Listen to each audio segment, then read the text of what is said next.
लेकिन आप राजनीति में क्या बदलाव चाहेंगे? किस तरह की राजनीति हो? देखिए, आज के समय में जो राजनीति हो रही है, ये राजनीति फ्री में देने की हो रही है। अभी कोई बोलता है कि हम 1 लाख रुपए महिलाओं को देंगे, कोई बोलते हैं हम लोग अभी 1500 महिलाओं को देंगे। तो ये क्या क्या कर रहे हैं हम लोग? हमने उनको सक्षम बनाना चाहिए कि हमेशा हाथ फैलाने वाला बनाना चाहिए? नमस्कार, ईटी न्यूज़ चैनल में आपका सभी का स्वागत है। सर्वप्रथम मैं आप सभी को धन्यवाद देना चाहूँगा क्योंकि बहुत ही कम समय में आपने हमारे चैनल को दिल से चाहा है और भारी संख्या में हमारे चैनल को सब्सक्राइब किया है, इसलिए आपका और एक पुनश्च धन्यवाद। मित्रों, अभी हमने एक नया कार्यक्रम शुरू किया है। उस कार्यक्रम का नाम है उभरते व्यक्तिमत्व। तो आज इस कार्यक्रम के तहत पहले एपिसोड में मिलेंगे सामाजिक कार्यकर्ता तथा आदर्श शिक्षक राहुल जी गौर से। तो राहुल जी से हम अभी बात करेंगे। राहुल जी, सर्वप्रथम आप अपना परिचय बताएंगे। मेरा नाम राहुल जी गौर है। मैं वर्तमान में भोई समाज पंच कमेटी का सचिव हूँ और विदर्भ अध्यक्ष भोई समाज सेना, उसी तरह से विदर्भ अध्यक्ष निषाद पार्टी और समाज का मासिक चलता है भोई गौरव, उसका मैं सह संपादक भी हूँ। राहुल जी, आप ये बताएं कि आप किस समाज से आते हैं और समाज के लिए आपको समाज कार्य करने की प्रेरणा कहाँ से मिली है? मैं मुख्यतः निषाद समाज से हूँ और हमारे महाराष्ट्र में निषाद समाज को भोई, कहार, केवट, ढीवर के नाम से जाना जाता है। समाज सेवा में आने का कारण ऐसा है कि मैं जब छोटा था, जब हाई स्कूल में मैं पढ़ता था, तो उस समय मेरे मामा थे किशोर करतार जी, वो भोई समाज पंच कमेटी का चुनाव लड़ रहे थे। तो उस वक्त कुछ मेंबर बनाना पड़ता। मेरे मामा ने मुझे बोला कि कुछ फॉर्म भर के लाओ। मैं भरने गया तो मुझे लोग अप्रिशिएट करने लगे क्योंकि मैं बहुत छोटा था। उस काम करने के लिए मैं बहुत छोटा था, तो मुझे अच्छा लगने लगा। फिर बाद में जब मैं समाज के कार्यक्रम में जाया करता था, तो मुझे मालूम पड़ा कि समाज में निष्क्रियता बहुत है, लोग जागरूक नहीं हैं और इन्हें पढ़े लिखे ऐसे व्यक्तियों की ज़रूरत है जो इनको जगा सके। क्योंकि जब तक समाज संगठित नहीं होगा, हमारी आवाज़ बुलंद नहीं होगी और पिछड़े वर्ग को आगे आने का मौका नहीं मिलेगा। इसलिए मैंने समाज सेवा में कदम रखा और पूरे दिल से कोशिश करता हूँ कि अच्छा काम कर सकूँ समाज के लिए। समाज के उत्थान के लिए आपने किस प्रकार के कार्य किए हैं? जब से मैंने समाज सेवा शुरू की तो मुझे ऐसा लगा कि समाज के अंदर में शैक्षणिक जागरूकता बहुत कम है। समाज शिक्षित नहीं है, इसलिए समाज जुआ, सट्टा और विभिन्न विकृति से ग्रसित था। इन सब से निकालने के लिए उन्हें सोचने की शक्ति चाहिए थी और सोचने के लिए शिक्षा की आवश्यकता थी। तो मैंने शिक्षण क्षेत्र में ज़्यादा काम किया। उसमें बच्चों का सेमिनार लेना, 10वीं के बच्चों का सेमिनार लेना, उन्हें गाइडलाइन करना, साथ ही साथ उन्हें ये बताना कि उन्हें क्या करना है। और हम लोग विद्यार्थी सत्कार भी लेते हैं, जिसमें भोई समाज पंच कमेटी बहुत बड़ा योगदान देती है। इससे क्या होता है कि जब हम लोग 10वीं 12वीं में पास होने वाले बच्चे या फाइनल ईयर करने वाले बच्चों का सत्कार लेते हैं छोटे बच्चों के सामने, तो उनके मन में भी जागरूकता आती है कि नहीं, कल हमारा भी सत्कार लोगों के सामने होना चाहिए। इसलिए वो भी पढ़ाई को लेके रुचि दिखाते हैं और समाज में धीरे धीरे बहुत अभी बच्चे पढ़ने लगे, काफ़ी इंजीनियर हो चुके हैं, डॉक्टर भी बन चुके हैं और काफ़ी अच्छे अच्छे पोजीशन पे अभी बच्चे जा रहे हैं। राहुल जी, आप ये बताइए कि आपने हर प्रकार के समाज कार्य किए हैं और इस समाज कार्य के लिए आपको किस प्रकार के पुरस्कार मिले हैं? सर्वप्रथम तो मैं आपको ये बताना चाहूँगा कि समाज सेवा करने के लिए पुरस्कार की आवश्यकता नहीं होती, परंतु पुरस्कारों से प्रेरणा ज़रूर मिलती है और हम वो काम करने के लिए ज़्यादा उत्साहित रहते हैं क्योंकि लोग हमें अप्रिशिएट कर रहे हैं, क्योंकि कहीं न कहीं हम अच्छा काम कर रहे हैं, इसलिए लोग हमें पुरस्कृत कर रहे हैं। तो मुझे जो पहला पुरस्कार मिला था वो गणेश रहीकवार फ़िल्म एंड एंटरटेनमेंट द्वारा चंद्रपुर में मिला था, महाराष्ट्र आइकॉन अवार्ड। फिर उसके 1 साल बाद 2022 में मुझे मुंबई में अखिल भारतीय मानव विकास परिषद ने the pride of India Maharashtra Gaurav award दिया। उसके बाद में अभी हाल ही में बुल्ढाना में मलकापुर में राज्य शिव छत्रपति प्रेरणा पुरस्कार समाज रत्न से मुझे पुरस्कृत किया गया। और जब मैं भोई गौरव का सह संपादक नहीं था, उसके पहले भोई गौरव ने मुझे कई बार समाज कार्य के लिए प्रेरित किया है, पुरस्कृत किया है। राहुल जी, अब मुझे ये बताइए कि भोई या निषाद समाज की अभी क्या आवश्यकता है और वो समाज किस समस्या से गुजर रहा है? जो हम 1947 के पहले बोलते थे रोटी कपड़ा और मकान, तो निषाद समाज को रोटी कपड़ा मकान मिलने के लिए आरक्षण की ज़रूरत है। क्योंकि महाराष्ट्र के अंदर में जो आरक्षण मिल रहा है सिर्फ 2.5% है और उसमें भी 36 जात आती है। तो 2.25% ये हमारे लिए यानी संतुष्ट नहीं है हम लोग इससे, कि हमको कुछ मिलता ही नहीं। एक प्रकार से हम लोग ओपन में आते हैं, ऐसा हो गया है। और दूसरा, हम जब महाराष्ट्र की निर्मित होने की थी, तब हम लोग यहाँ पे शेड्यूल कास्ट में आते थे, यानी हमारी जो आरक्षण जो हमारा था वो एससी का आरक्षण हमारे पास में था। लेकिन राजनीति के चलते, क्योंकि हमारी संख्या जहाँ नदी तालाब है वहाँ पे निषाद बहुत है, और अगर ये इकट्ठा रहेंगे तो ये राज करेंगे कर इसी राजनीतिक चालाकी से चतुराई से हमको अलग किया गया, ताकि हम लोग ज़्यादा आगे ना बढ़ पाए राजनीति में। राहुल जी, आप समाज में समाज कार्य कर रहे हैं, लेकिन आप मुझे ये बताइए कि आप समाज में क्या परिवर्तन लाना चाहते हैं? सबसे पहले तो मैं ये चाहता हूँ कि युवा पीढ़ी समाज सेवा के लिए आगे आए, क्योंकि आज की युवा पीढ़ी ये टेक्नोलॉजी में या मोबाइल में इतनी व्यस्त हो गई है कि इनको समाज में क्या चल रहा है और समाज को आज किस चीज़ की आवश्यकता है ये नहीं मालूम। समाज जागरूक हो और समाज अपने हक के लिए लड़ना सीखे, ये परिवर्तन मैं आज समाज में चाहता हूँ। राहुल जी, आप मुझे ये बताएंगे कि कोरोना काल को भुलाया जा नहीं सकता और उस समय समाज कार्य की काफ़ी आवश्यकता थी। तब कुछ चुनिंदा लोग ही सामने आए थे, क्योंकि वो कोरोना के डर से आगे नहीं आना चाहते थे। तो उस समय आपने बहुत सारे सामाजिक कार्य भी किए, हेल्थ के बारे में भी किए, और सबसे बड़ी खासियत ये है कि आपने अन्नदान किए हैं कोरोना काल में। लेकिन मुझे बताइए कि आप तो एक गरीब गरीब परिवार के हैं, आप ये कैसा कर पाए? देखिए संतोष जी, अगर आपके इरादों में सच्चाई है तो एक हाथ से कब 100 हाथ होते हैं मालूम नहीं पड़ता। सिर्फ इच्छा शक्ति होना करने की। जब कोरोना काल आया, तो हमारा तो मानना ऐसा है कि जीवन मृत्यु जब होना तब होगा, क्योंकि मृत्यु के लिए कारण कुछ भी हो सकता है। एक छोटा सा खीला लग जाए तो हमको हमारी मृत्यु हो सकती है। तो अगर होंगी उस समय, उससे लिखना होगा तो होगा।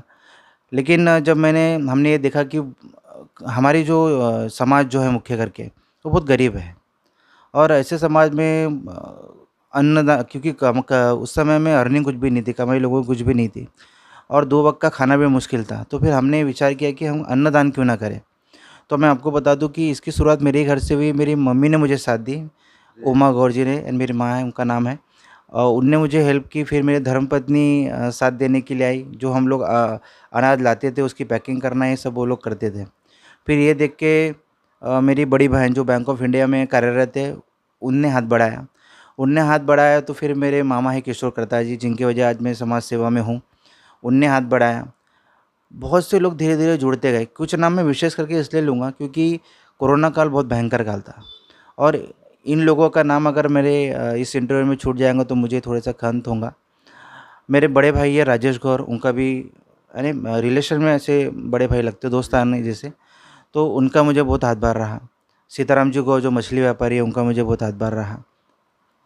वैसे समाज सेवा में कम उम्र के कृष्णा जी गौर, प्रशांत गौर, ये भी मेरे साथ जुड़े रहे। और साथ ही साथ एक अच्छा उदाहरण मैं आपको देना चाहूँगा कि मुझे जितने लोगों ने हेल्प की, उसमें से 20% ही थोड़े आर्थिक रूप से मजबूत थे। बाकी सब गरीब घर घर से ही थे, और उन लोगों ने थोड़ा हम भी और थोड़ा दूसरों को भी दे सके, ऐसा किया। तो उसमें 2 नाम मैं विशेष करके इसलिए लेना चाहूँगा। ये दोनों सीएचबी टीचर थे, जिनकी सैलरी मात्र 7,000 रुपये थी। उसमें प्रियंका लांडगे, जिनको हम प्रियंका ठोकर के नाम से जानते हैं, उन्होंने भी कुछ मुझे फ़ोन करके विशेष करके बोला कि मैं भी कोरोना काल में कुछ हाथ-बार लगाना चाहती हूँ।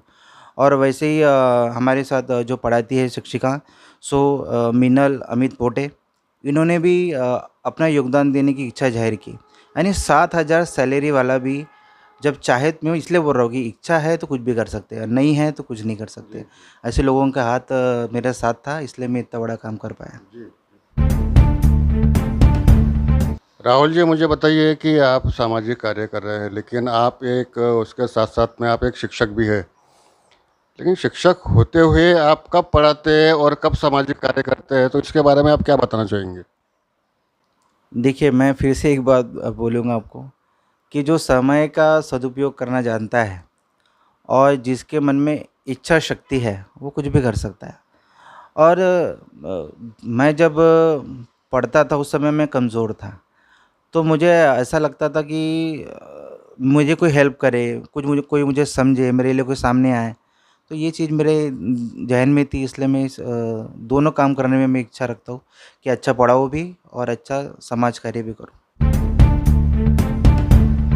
राहुल जी, मुझे पता चल रहा है कि आप 2019 में मध्य नागपुर में विधानसभा में निर्दलीय उम्मीदवार थे। तो समाज सेवा के साथ साथ में आपने राजनीति में भी प्रवेश किया। तो मुझे आप ये बताएंगे कि आपकी जो घोषणा पत्र क्या था, आपका क्या मांगे थी?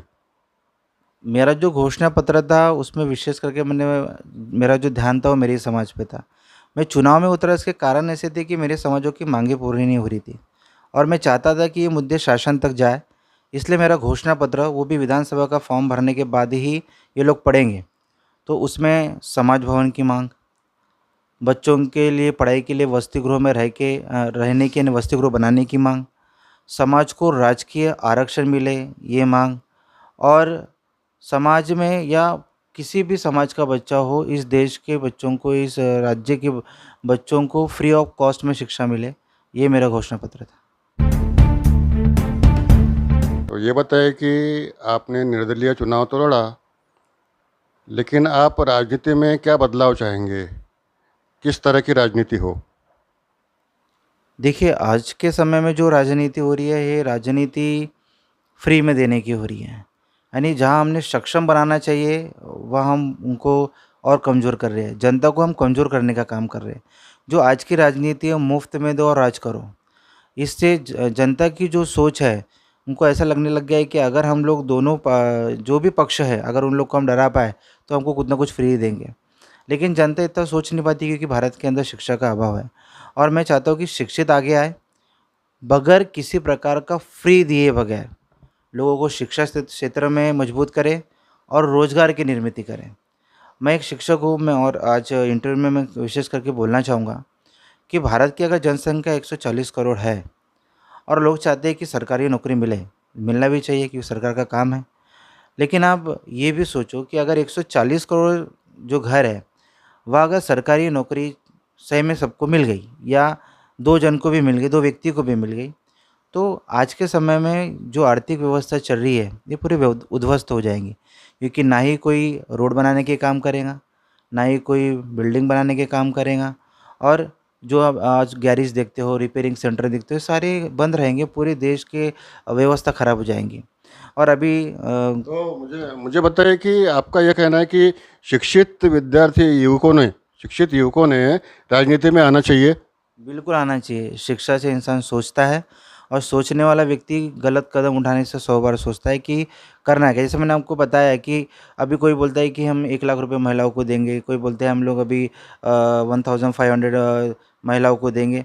तो ये क्या क्या कर रहे हैं हम लोग? हमने उनको सक्षम बनाना चाहिए कि हमेशा हाथ फैलाने वाला बनाना चाहिए? ये हमको सोचने की ज़रूरत है। मैं विरोध नहीं कर रहा, ये मेरी सोच है। अब इसमें लोग क्या सोचते हैं उन पे डिपेंड करता है, लेकिन मेरी सोच है कि सक्षम बनाओ। माँगने वाला मत बनाओ, देने वाला बनाओ। कब तक माँगते रहेंगे? आप समाज सेवा में उतर तो गए हैं, लेकिन आपको समाज सेवा करने के लिए किन-किन व्यक्तियों से प्रेरणा मिली है? सबसे पहले तो मैं जो समाज सेवा में आया तो मेरे मामा की वजह आया। मेरे मामा का नाम है किशोर करतार जी। उनके बाद मेरी जो पहचान हुई वो मुन्ना लाल जी गौर से हुई। वो भी समाज सेवा में सक्रिय थे। उनसे भी सीखने मिला। उसके बाद में पूर्व अध्यक्ष बहु समाज पंच कमेटी रमेश गौर, जिन्होंने कई आंदोलन किए, जो इस नागपुर के सुप्रसिद्ध समाज सेवक उमेश बाबू चौबे के साथीदार थे, आज हमारे बीच में नहीं है।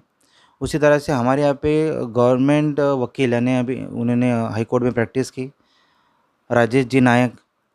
उसी प्रकार से मेरे प्रिय और बिल्कुल अच्छी तरह से लोगों से उत्तर देने वाले, जवाब देने वाले हमारे भोई समाज पंच कमेटी के अध्यक्ष नंदकिशोर जी गौर, और 78 वर्षीय दादा साहेब वलथरे, चंद्रकांत जी लोनारे, और अभी वर्तमान में जिनसे मेरी पहचान हुई कैलाश केवदे जी।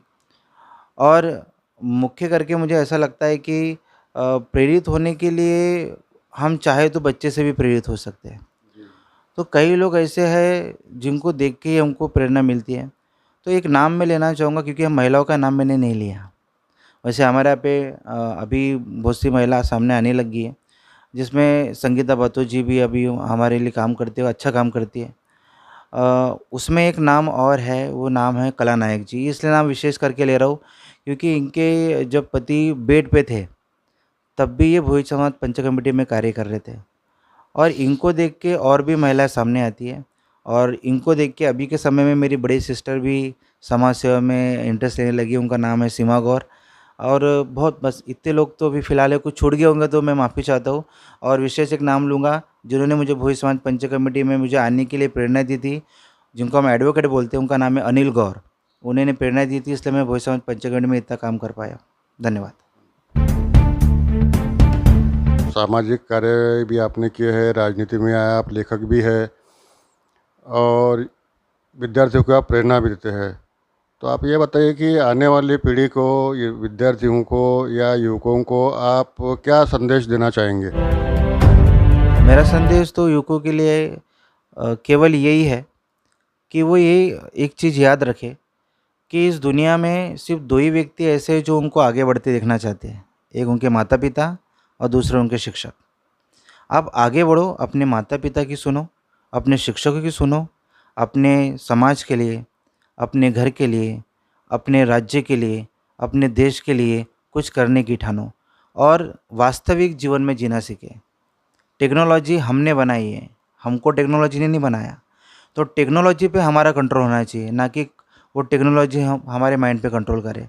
आज जो बच्चे पीछे रहते उसका एकमेव कारण है कि इन लोगों ने समय की बर्बादी इतनी कर ली है कि अब जो बेरोज़गारी करते कई बच्चे ऐसे हैं कि जो छोटा काम स्टार्ट ही नहीं करना चाहते, जबकि कोई काम छोटा बड़ा नहीं होता, हम लोग पढ़ाते हैं।